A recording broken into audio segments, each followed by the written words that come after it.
dalam kehidupan dunia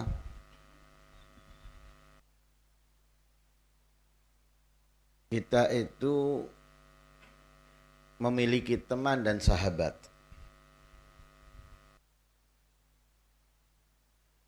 Dan kita harus benar-benar pandai di dalam memilih teman. Karena Nabi SAW mengajarkan kepada kita bukan sekedar berteman dengan siapapun, tapi harus bagaimana kita memilih teman. Sebagaimana beliau bersabda di dalam hadisnya, Al-mar'u min jalisih. Seseorang itu sesuai dengan teman duduknya. Jadi bisa dikatakan kembar. Orang itu kembar dengan teman duduknya. Wal mar'u ala dini khalilih. Seseorang itu juga tergantung perbuatan sahabatnya. Jadi apa yang dilakukan teman itu bukan mustahil dia lakukan.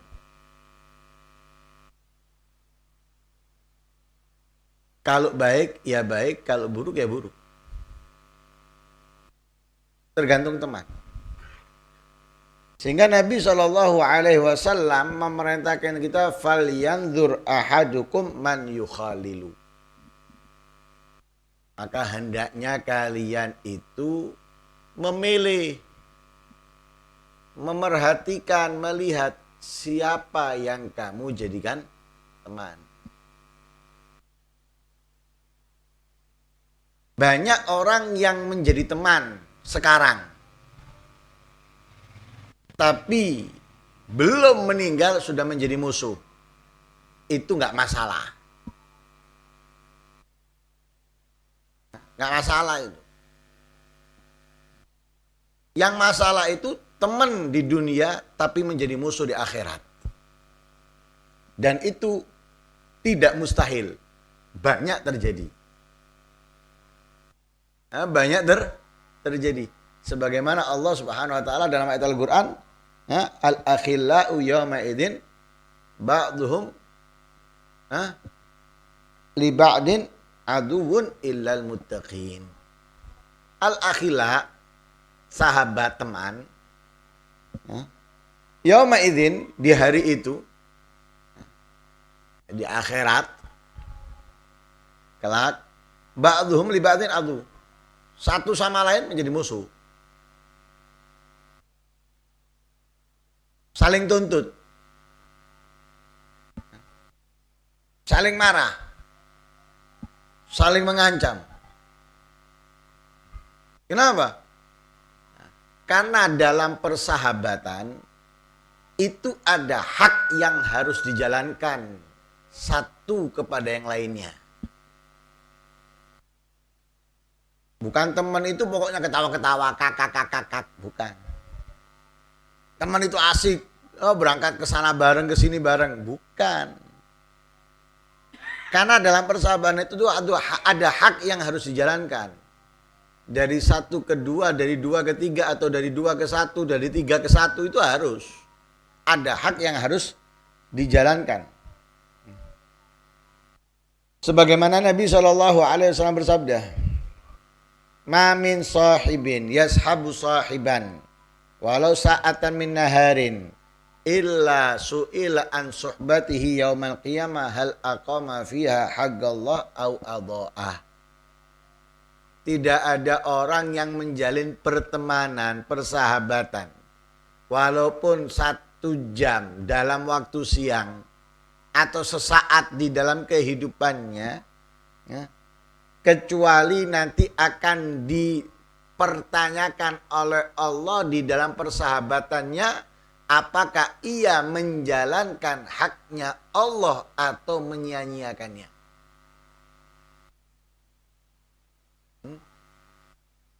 Dia menjalankan atau enggak? Haknya Allah. Atau menyia-nyiakannya. Itu akan dipertanyakan. Enggak harus harian. Enggak harus bulan. Enggak harus tahun. Sesaat aja. Menjalin persahabatan. Antara 2 orang, 3 orang. Itu akan diminta pertanggungjawaban oleh Allah. Apakah di dalam waktu yang singkat itu ia menjalankan haknya atau dia menyia-nyiakannya. Nah itulah yang menyebabkan apa? Yang menyebabkan kelak banyak orang yang bersahabat di dunia tapi ia menjadi musuh di akhirat. Temannya melakukan yang diharamkan. Narkoba, durhaka kepada orang tua, judi. Tapi sama temennya nggak diingatkan. Dia nggak judi, dia nggak durhaka, dia nggak narkoba. Hanya berteman dengan orang itu dan dia tahu kalau orang ini melakukan itu. Kamu nggak akan selamat dari itu. Nggak akan selamat. Kalau kamu selamat tidak berbuat serupa dengan perbuatannya, tapi di akhirat kamu gak akan selamat dari tuntutannya nanti. Di dunia aman kamu, gak menjadi orang durhaka seperti teman kamu. Di dunia aman kamu, gak menjadi pemakai narkoba seperti teman kamu, gak kena judi seperti teman kamu. Tapi di akhirat kamu gak akan lepas dari tuntutannya. Kenapa? Karena kamu menyia-nyiakan haknya Allah dan dia bakal berhasil menuntut kamu. Dan kamu gak akan lolos dari itu. Ini bukan pengadilan di dunia. Ini pengadilannya Allah, gak akan selamat kamu. Pasti akan kena hukuman dari Allah. Kenapa? Karena menyia-nyiakan hak persahabatan. Hah?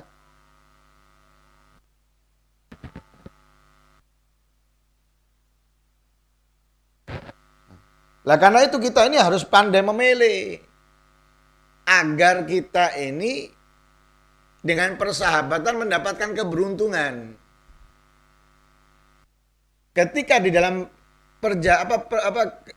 jalinan persahabatan itu menjalankan haknya, ketika sahabatnya melakukan maksiat, dinasehati, diingatkan, diselamatkan.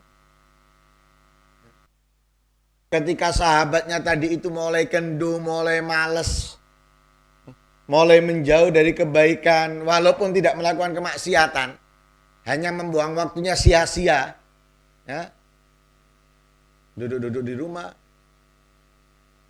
hanya duduk dengan keluarganya, atau nanti keluar dengan keluarganya ke sana, hal-hal yang sia-sia, yang kurang manfaat. Diajak, diingatkan, dinasehati, disupport, dan yang lain sebagainya untuk mendapatkan kemuliaan, kebaikan, ketaatan dari perbuatan ini, dari perbuatan itu, ketimbang hanya duduk nyantai dengan keluarga. Terus, saya enggak duduk sama keluarga, enggak ada yang larang kamu duduk dengan keluarga.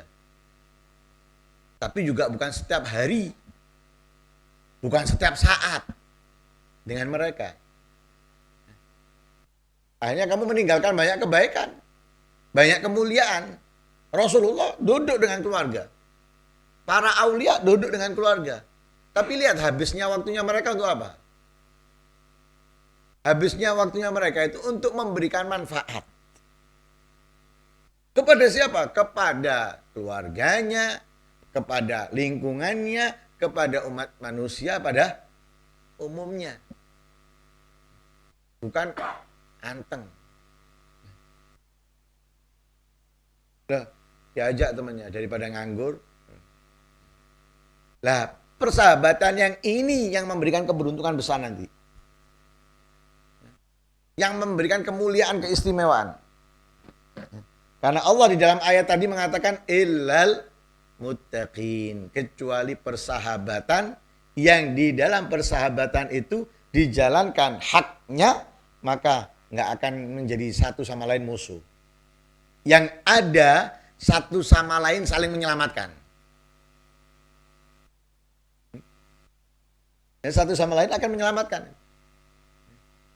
Jadi ibarat mau jatuh ada yang memeganginya, yang mau terpeleset ada yang menjaganya. Kenapa? Persahabatan di dalamnya dijalankan haknya. Ya, dijalankan haknya. Karena itu jangan sembarangan berteman.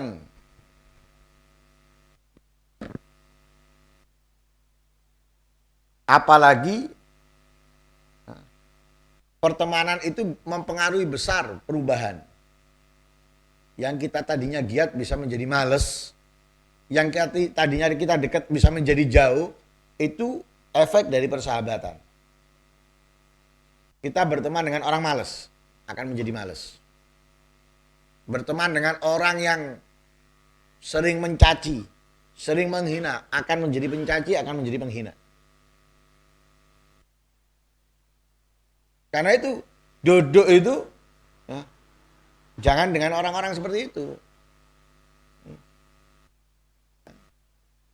Jangan seperti orang-orang seperti itu, percuma, gak ada manfaatnya. Mungkin majelisnya bagus, tapi setelah majelis rusak. Mendingan majelisnya iya, setelahnya langsung pulang. Kenapa? Percuma, akan membuat kita kotor hati kita, membuat telinga kita kotor, membuat mulut kita kotor. Akan menjadi pencaci, penghina.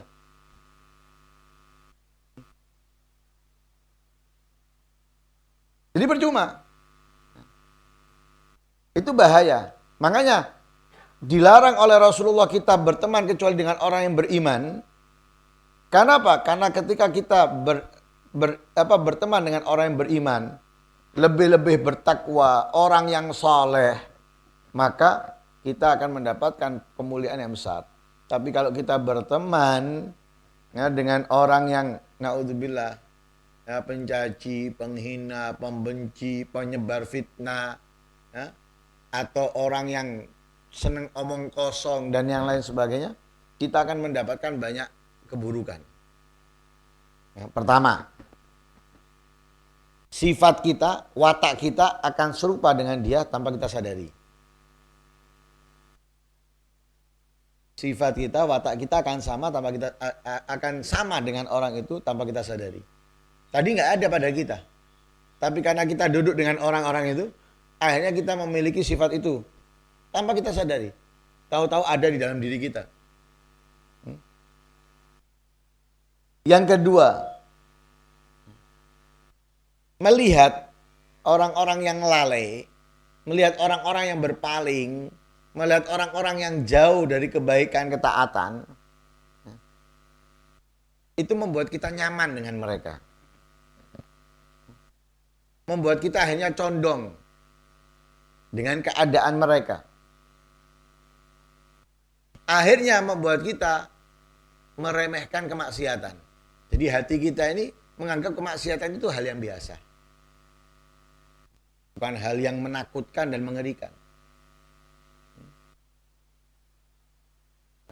Kalau kita ke Bali, hidup kita di sini, di Bali, mata kita nggak akan berhenti. Waduh, ini, kan gitu. Tapi kalau orang Bali ke sini, melihat hal-hal seperti ini sudah biasa buat mereka. Nah itu sebagai gambaran. Kalau kita sering melihat orang yang ahli maksiat, orang yang lupa, orang yang buruk, akhirnya keburukan itu akan menjadi apa? Biasa dalam hati kita. Seperti sesuatu yang tidak melanggar. Wis biasa ngene iki. Ojo kaget. Kenapa? Sudah biasa ngelihat. Sehingga bukan hal yang mengerikan, yang menakutkan. Padahal di balik itu ada ancamannya Allah. Ada murkanya Allah. Ada azabnya Allah. Lah kalau sudah seperti itu, membuat kita tertarik untuk niru mereka.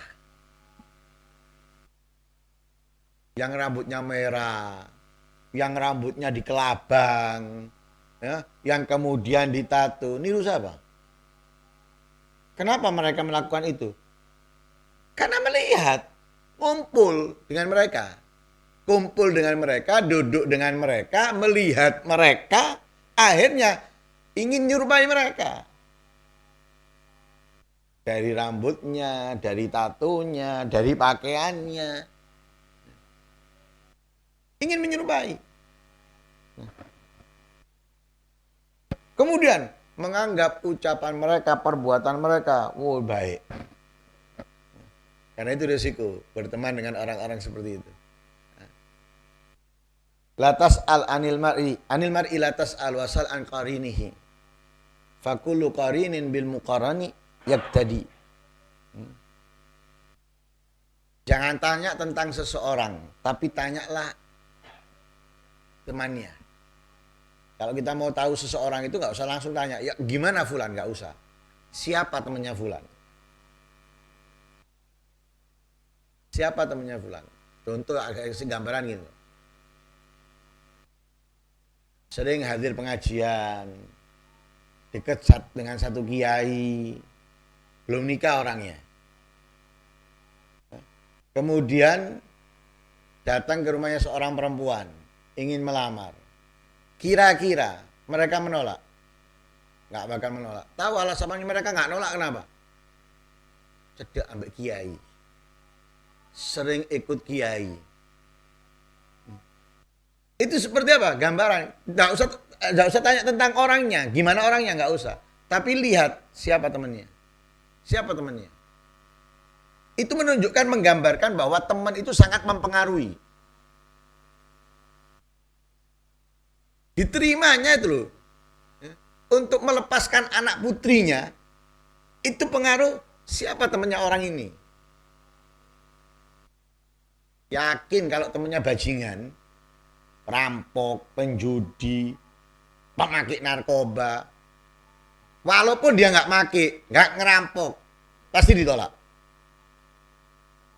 Kecuali yang didatangi tadi itu serupa, podo malingi, ya, itu beda lagi. Tapi kalau yang didatangi bukan maling, bukan perampok, bukan orang-orang yang seperti itu, ya, nggak bakal nerima. Tapi kalau orang dekat dengan orang baik, seperti ulama, kiai dan sebagainya, pasti diterima. Nggak perlu dilihat siapa dia, wis. Pasti diterima.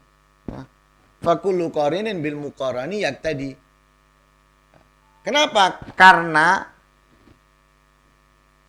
setiap teman itu tergantung, ya. Setiap teman itu akan mengikuti yang ditemani. Siapa yang ditemani?